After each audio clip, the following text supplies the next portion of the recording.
Euh, merci, chers collègues. La parole est à notre collègue Amadouba. Mais s'il vous plaît, une précision de taille. Je pense que bi muy wax mi ngi wax président di wax ak ay député. Je pense que waxul président Assemblée nationale. Bu fekkee man ngay waxal je pense que da nga juum parce que jàpp ma ni am na fu may tudde sa tur may jox parole bi Amadou Ba, vous avez la parole.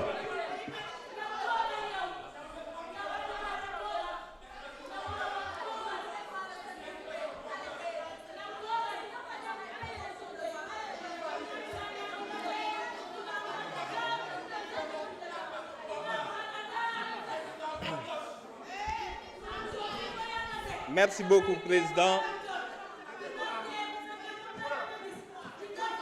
Honorables députés, permettez-moi,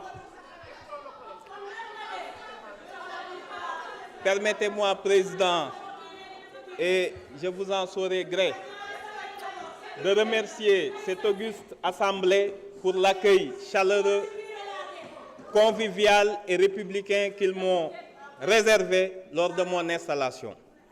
Exceptionnel en ce sens que l'Assemblée a finalement reconnu ce que le Premier ministre Ousmane Sonko avait toujours proclamé, qu'il y avait une législature et qui manifestement contenait des dispositions qui n'étaient pas conformes à la Constitution.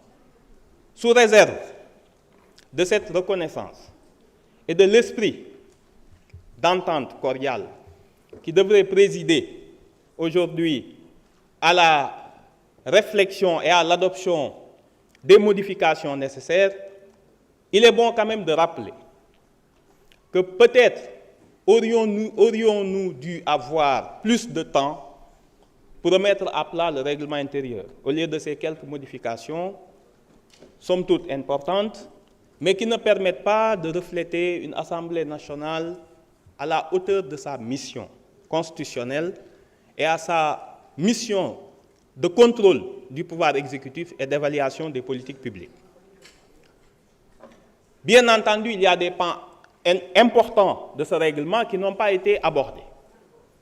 On pense naturellement aux règles qui entourent l'immunité parlementaire et la procédure de sa levée, qui ne permet aux députés d'avoir aucun recours, quand bien même la procédure serait viciée. Ce qui est un manquement grave et un manque de protection des députés, surtout lorsqu'il n'appartient pas à la majorité parlementaire. Il y a bien entendu le statut ambigu des ministres nommés qui sont venus ici avec une double casquette de ministres et de députés prendre part à l'élection du président de l'Assemblée nationale, ce qui est totalement contradictoire. Malheureusement, ces questions n'ont pas été abordées. On aurait pensé aussi que pour une réforme de cette ampleur, il eût été nécessaire de parler un peu des droits de l'opposition. Ça vous concerne peut-être pas aujourd'hui, mais demain ça pourrait l'être, en cas de dissolution de l'Assemblée. Je pense naturellement aux droits de tirage qui auraient pu être réservés à l'opposition et qui lui permettrait d'obtenir l'inscription par priorité à l'ordre du jour de questions qu'elle aura décidées en tant que groupe minoritaire, pour éviter le fait majoritaire et la tyrannie du groupe majoritaire.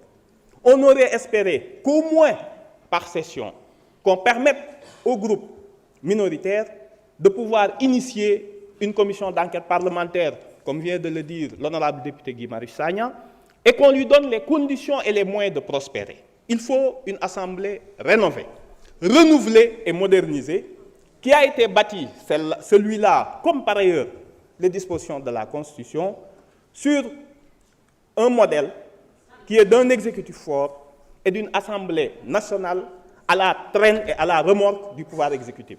Je pense que ce paradigme doit changer et j'espère que les prochains travaux du règlement intérieur permettront cette modernisation et cette révolution démocratique. Je vous remercie.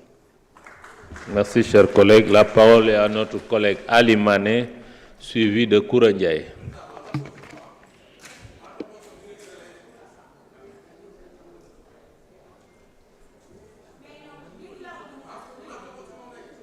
Ali Mané, vous avez la parole.